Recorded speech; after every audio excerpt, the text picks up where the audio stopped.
Hello everyone, welcome back to my channel. ഇന്ന് കാണിക്കാൻ പോകുന്നത് ഒരു കപ്പ് കേക്ക് റെസിപ്പിയാണ്.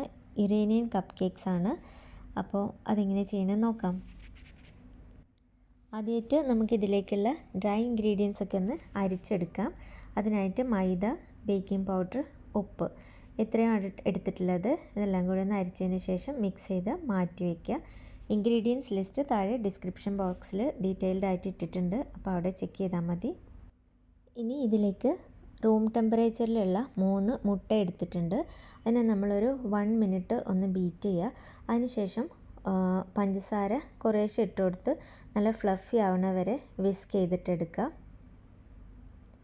കളറൊക്കെ മാറി നല്ല ഫ്ലഫി ആവണ വരെ നമ്മളൊന്ന് ബീറ്റ് ചെയ്തിട്ടെടുക്കണം.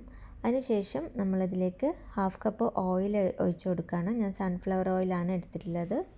ഇതെല്ലാം കൂടി നന്നായിട്ടൊന്ന് മിക്സ് ചെയ്തതിന് ശേഷം നമ്മളിതിലേക്ക് ബാക്കിയുള്ള ഇൻഗ്രീഡിയൻസ് ചേർത്ത് കൊടുക്കുകയാണ്. Cardamom powder, rose water, honey, തൈര് ഇത്രയുമാണ് എടുത്തിട്ടുള്ളത്. തൈര് എടുക്കുമ്പോൾ റൂം ടെമ്പറേച്ചറിലുള്ള തൈര് തന്നെ എടുക്കാൻ ശ്രദ്ധിക്കുക.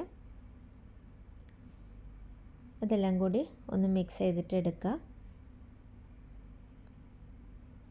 അതിനുശേഷം നമ്മൾ നേരത്തെ അരിച്ച് വെച്ചിട്ടുള്ള ഡ്രൈ ഇൻഗ്രീഡിയൻസ് 1-2 ബാച്ചസ് ആയിട്ട് ഇതിലേക്ക് ഇട്ട് കൊടുത്ത് മിക്സ് ചെയ്തിട്ട് എടുക്കുകയാണ്.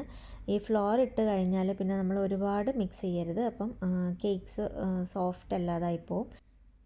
ഇപ്പോൾ ബാറ്റർ റെഡി ആയിട്ടുണ്ട്. ഇനി ഒരുപാട് മിക്സ് ചെയ്യേണ്ട ആവശ്യമില്ല. ഇനി നമ്മൾ കപ്പ് കേക്ക് ലൈനർ വെച്ചിട്ടുള്ള കപ്പ് കേക്ക് പാനിലേക്ക് ഇത് ഒഴിച്ചു കൊടുക്കുകയാണ്. ഈ റെസിപ്പി വെച്ച് നമുക്ക് ഒരു നോർമൽ സൈസിലുള്ള 12 കപ്പ് കേക്ക്സ് ചെയ്തെടുക്കാൻ പറ്റും. ഇതിനെ നമ്മൾ 180 ഡിഗ്രിയിൽ 10 മിനിറ്റ്സ് പ്രീ ഹീറ്റ് ചെയ്ത ഓവനിൽ വെച്ചിട്ട് 180 ഡിഗ്രിയിൽ 20 to 25 മിനിറ്റ്സ് ബേക്ക് ചെയ്തിട്ട് എടുക്കുകയാണ്.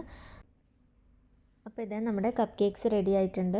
നല്ല എളുപ്പത്തിൽ തയ്യാറാക്കാൻ പറ്റുന്ന കപ്പ് കേക്ക്സ് റെസിപ്പിയാണ്. ഇതിൽ ആകെ ഒരു ചേഞ്ച് വരുന്നത് നമ്മൾ കാർഡമമാണ് യൂസ് ചെയ്യുന്നത്. അതേപോലെ യോഗേർട്ടും കൂടി ചേർത്ത് കൊടുക്കുന്നുണ്ട്. അതല്ലാതെ നമ്മളെ വീട്ടിൽ സാധാരണ ഉണ്ടാവുന്ന ഇൻഗ്രീഡിയൻസ് തന്നെയുള്ളൂ. അപ്പോൾ എല്ലാവരും ട്രൈ ചെയ്ത് നോക്കുക. ഫീഡ്ബാക്സ് ഒക്കെ അറിയിക്കുക. Thank you for watching.